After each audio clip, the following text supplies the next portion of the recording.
Hi again.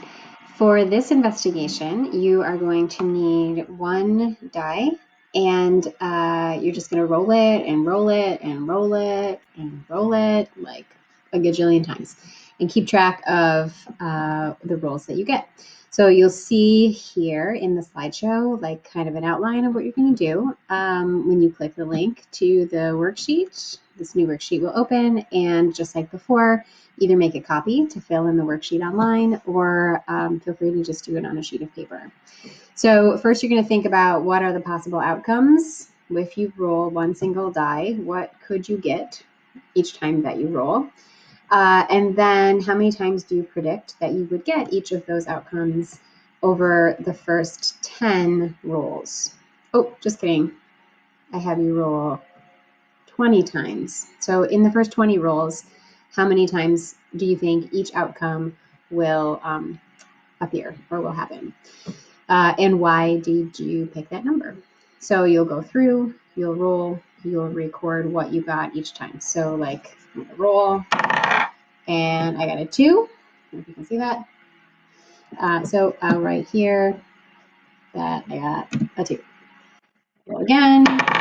Oh, I got a 1 this time, so I'm going to record that I got a 1, and so on. Just finish all 20 rolls, record 20 times, and then go back to your prediction and think about if it was correct, why or why not. So you'll have to go back through your table and kind of total up, like how many times did you get 1, how many times did you get 2, and so on.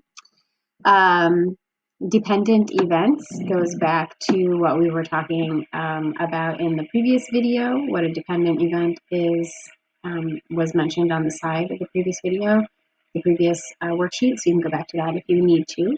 And then make another prediction for the next 20 rolls. Roll and record, and then continue to reflect. And down here, we have a table for you to fill in. So the outcome of 1, like if you rolled and you got a 1, how many times did that happen out of the 40 times that you rolled the die?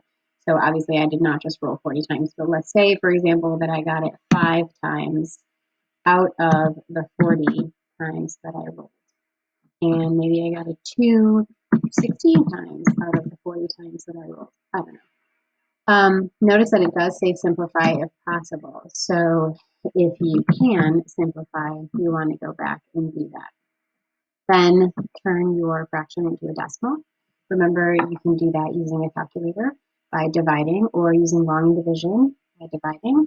And then once you have a decimal, you'll be able to turn it into a percent.